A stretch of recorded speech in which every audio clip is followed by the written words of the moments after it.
નમસ્તે મિત્રો, આજે આપણે વાત કરવાના છે અનાથ આશ્રમમાં મૂકવા જતા બનેલી ઘટના. સુરતની સવાર એ દિવસે કંઈ અલગ જ હતી. ડાયમંડ સિટી તરીકે ઓળખાતું સુરત હંમેશની જેમ વહેલી સવારથી જાગી ગયું હતું, પણ બસ સ્ટેશન પર ઊભેલી એ જૂની લાલ બસની આસપાસ એક અજાણી શાંતિ ગાઢ બનીને બેસી ગઈ હતી. ઘડિયાળે 6:15 વાગ્યા હતા, પણ આકાશમાં હજી હળવો અંધકાર હતો. હવામાં ઠંડક હતી અને સાની લારીઓ પરથી ઉઠતો વરાળો જાણે થાકેલી આત્માઓને સાંત્વના આપતો હતો. એ બસ ભરૂચ તરફ જવાની હતી, પરંતુ તેના માર્ગમાં એક નાનકડું ગામ આવતું હતું, જ્યાં શહેરની ભીડથી દૂર એક જૂનું અનાથ આશ્રમ આવેલું હતું. બસમાં બેઠેલા મુસાફરોમાં અલગ અલગ દુનિયાઓ વસતી હતી. કોઈ વેપારીઓ, કોઈ મજૂર, કોઈ વિદ્યાર્થીઓ, તો કોઈ પોતાના જીવનના દુઃખોથી ભાગતો મુસાફર. પણ પાછળની સીટ પર બેઠેલી એક નાની દીકરી પર કોઈનું ધ્યાન નહોતું ગયું. એની ઉંમર આશરે 7-8 વર્ષની હશે. જૂનો ફ્રોક, હાથમાં નાનું કપડાનું થેલો અને આંખોમાં ડર અને આશાની અજાણી ભેળસેળ. બસ શરૂ થઈ ત્યારે તેણે એકવાર પાછળ જોયું, જાણે કોઈને શોધતી હોય અથવા કોઈને છુપાતી હોય. બસ ધીમે ધીમે શહેરની સીમા છોડીને આગળ વધતી ગઈ. રસ્તા પર સવારની લાઇટો બંધ થતી ગઈ અને સૂર્ય ધીમે ધીમે આકાશમાં ચમકવા લાગ્યો. ડ્રાઈવર રમેશભાઈ વર્ષોથી આ રૂટ પર બસ ચલાવતા હતા. તેઓ કડક સ્વભાવના હતા, પણ દિલથી નરમ. થોડા સમય પછી તેમની નજર રિયરવ્યૂ મિરરમાં પડી અને તેમણે એ દીકરીને જોઈ. એકલી, કોઈ સાથે નહીં, કોઈ ટિકિટ લેતી વખતે સાથે નહોતું. તેમણે કંડક્ટરને સંકેત કર્યો. કંડક્ટર ધીમે ધીમે પાછળ ગયો. બેટા, ટિકિટ? તેને નરમાઈથી પૂછ્યું. દીકરીએ કપતા હાથથી થેલો ખોલ્યો. અંદર માત્ર 2 સૂકા રોટલા અને એક નાનું જૂનું ફોટોગ્રાફી હતું. પૈસા નહોતા. કંડક્ટર એક ક્ષણ માટે ચૂપ રહ્યો. મુસાફરોના માં હળવો કસવાટ થયો. આવી રીતે કોઈ પણ ચડી જાય તો? કોઈએ ગુસ્સે કહ્યું, શાયદ અનાથ હશે. બીજા કોઈએ ધીમેથી બોલ્યું, તું ક્યાં જતી છે? કંડક્ટરે ફરી પૂછ્યું. દીકરીએ ધીમી અવાજમાં કહ્યું, મને આશ્રમમાં જવું છે. ક્યાં આશ્રમમાં? તે બોલી. જ્યાં બાળકોને કોઈ છોડીને જાય છે. આ જવાબ સાંભળીને બસમાં ફરી શાંતિ છવાઈ ગઈ. ડ્રાઈવરે બસ સાઈડમાં ઊભી રાખી. તે દીકરી પાસે આવ્યા. તું ભાગે આવી છે? તેમણે સીધો પ્રશ્ન કર્યો. દીકરીએ આંખો નીચે કરી. એક આંસુ ગાલ પરથી લૂઢકાયું. થોડા સમય પછી ખબર પડી કે દીકરીનું નામ કાવ્યા હતું. તેની માતાનું તાજેતરમાં અવસાન થયું હતું અને પિતા દારૂની લતના શિકાર હતા. પાડોશીઓએ ઘણીવાર મદદ કરવાનો પ્રયાસ કર્યો, પણ ગરીબી પણ પરિસ્થિતિઓને બધું જ ગળી લીધું. ગઈ રાત્રે પિતાએ ગુસ્સામાં કાવ્યાને ઘરેથી કાઢી દીધી. તે આખી રાત રસ્તા પર ભટકતી રહી અને સવાર થતાં બસ સ્ટેશન પહોંચી ગઈ. કોઈએ કહ્યું કે ગામ પાસે એક અનાથ આશ્રમ છે, જ્યાં બાળકોને રાખે છે. બસ એટલું જ તેમને ખબર હતું. બસ ફરી ચાલુ થઈ. હવે દરેક મુસાફરો કાવ્યાને જોતા હતા. કોઈએ દયા આવી, કોઈને શંકા, પણ રમેશભાઈના મનમાં કંઈક ઉથલ પાથલ થઈ રહી હતી. તેઓએ પોતાના બાળકને યાદ કરી, જ્યારે તેઓએ પણ ગરીબીનો સામનો કર્યો હતો. ફરક એટલો કે તેમને પરિવારનો સાથ હતો. કાવ્યાને તો એ પણ નહોતો. બસ ગામની સીમા નજીક પહોંચી. રસ્તાની બાજુએ જૂનું, થોડું તૂટેલું મકાન દેખાયું. બહાર બોર્ડ લાગેલું, શ્રી કરુણા બાળ આશ્રમ. દરવાજા પર રંગ ઉખડી ગયો હતો. અંદર આંગણામાં 2-3 બાળકો રમતા દેખાતા હતા. બસ ધીમે ધીમે અટકી. કાવ્યા ઊભી થઈ. તેના પગ કપતા હતા. તે બસમાંથી નીચે ઉતરી. રમેશભાઈ પણ પાછળ ગયા. આશ્રમના સંચાલક, મધ્યવયસ્ક પુરુષ, દરવાજા પાસે આવ્યા. શું કામ? તેમણે પૂછ્યું. રમેશભાઈએ આખી વાત કહી. સંચાલકે કાવ્યાને જોઈ. તેની આંખોમાં એક પળ માટે કઠોરતા દેખાઈ. પછી કૃત્રિમ સ્મિત. હા, રાખી લઈશું. તેમણે કહ્યું, પણ આ પ્રક્રિયા હોય છે. કાગળો જોઈએ. કાગળો ક્યાંથી લાવશે? રમેશભાઈએ થોડું કડકાઈથી કહ્યું. બાળકી એકલી છે. સંચાલક થોડા ક્ષણ વિચારમાં પડ્યા, પછી બોલ્યા, બરાબર, અત્યારે રાખી લઈએ, પછી જોઈએ. કાવ્યાએ એક વાર ફરી બસ તરફ જોયું. તેની આંખોમાં ડર હતો, જાણે તેને અંદર કંઈ ગડબડતી ગંધ આવી રહી હોય, પરંતુ પાછળ જવાની કોઈ જગ્યા નહોતી. રમેશભાઈએ તેના માથે હાથ ફેરવ્યો. ડરતી નહીં, તેમણે કહ્યું, બધું સારું થશે. બસ ફરી આગળ વધી, પરંતુ રમેશભાઈનું મન ત્યાં જ રહી ગયું. તે જ સાંજે જ્યારે બસ પરત ફરી રહી હતી, ગામ પાસે અચાનક ભીડ દેખાઈ. પોલીસની જીપ ઊભી હતી. આશ્રમની બહાર હોબાળો હતો. રમેશભાઈએ બસ ધીમે કરી. લોકોમાં ચર્ચા ચાલી રહી હતી. આશ્રમમાં કઈ ગડબડ છે. બાળકોને ગેરકાયદેસર રીતે ક્યાં મોકલતા હતા. કોઈએ ફરિયાદ કરી છે.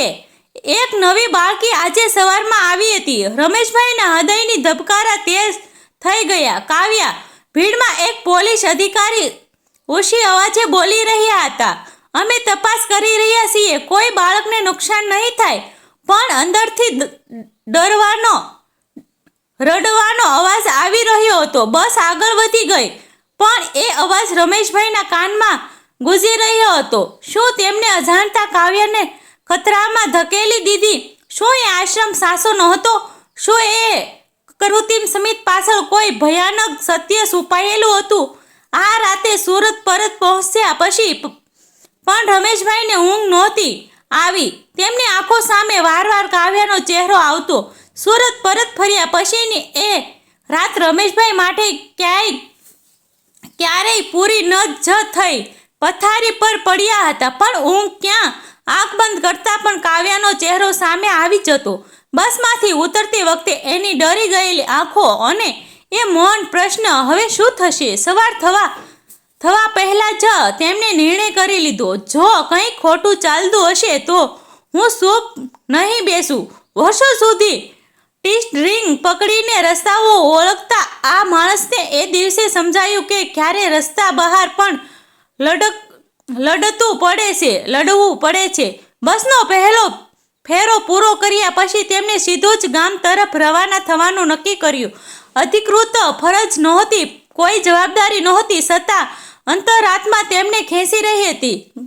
ગામ પહોંચતા જ વાતાવરણ તણાવપૂર્ણ લાગ્યું. આશ્રમની બહાર હવે શાંતિ હતી, પણ એ શાંતિ અજીબ હતી, જાણે તોફાન પછીનો સન્નાટો. દરવાજા પર તાળું નહોતું, પણ અંદરનો માહોલ બદલાઈ ગયો હતો. બાળકો સામાન્ય કરતાં ઓછા દેખાતા હતા. રમેશભાઈએ અંદર જઈ સંચાલકને મળવાની માંગણી કરી. ગતકાલનું કૃત્રિમ સ્મિત હવે ચિંતામાં ફેરવાઈ ગયું હતું. તમે ફરી શા માટે આવ્યા? તેમણે કડક અવાજે પૂછ્યું. કાલે એક બાળકી મૂકી હતી. કાવ્યા, તે ક્યાં છે? સંચાલક થોડું અટક્યો. બાળકો અહીં સલામત છે, તમે તમારા કામે જાઓ.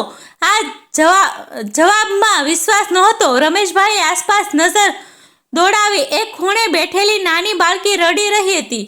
તેઓ નજીક ગયા. શું થયું? બાળકીએ ડરથી કહ્યું. કાલે પોલીસ આવી 2 બાળકોને લઈ ગઈ અને એક દીદી કહેતી હતી કે અમને ક્યાંય બીજા શહેરમાં મોકલી દેશે. રમેશભાઈના પગ નીચે જમીન ખસી ગઈ. કાવ્યા ક્યાં છે? બાળકી બોલી. તેને ગઈ રાતે કોઈ માણસ લઈને ગયો. આ સાંભળતા જ રમેશભાઈને ગુસ્સો ફાટી નીકળ્યો.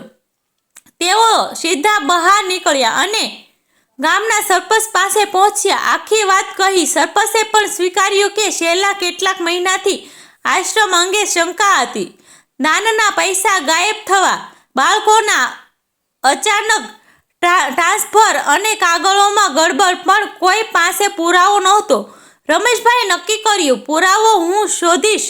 તેમણે પોતાના બસના રૂટનો ફાયદો લીધો. મુસાફરોમાં ઘણા ગામવાળા, વેપારીઓ અને ક્યારેક શહેરના સામાજિક કાર્યકરો પણ મુસાફરી કરતા. તેમણે ધીમે ધીમે વાત ફેલાવી. થોડા દિવસોમાં જ એક સ્થાનિક પત્રકાર સુધી વાત પહોંચી. પત્રકારે તપાસ શરૂ કરી. જાણ્યું કે આશ્રમના નામે મળતા દાતાના પૈસા ખોટી રીતે વપરાતા હતા.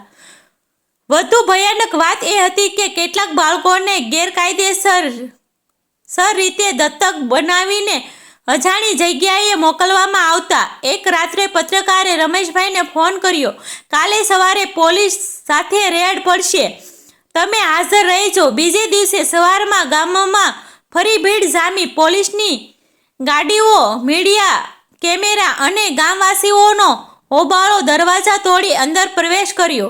કાગળો જપ્ત થયા. ગુપ્ત રૂમમાંથી કેટલીક ફાઇલ મળી અને એક ખૂણે ડરીને બેઠેલી કાવ્યા પણ મળી આવી.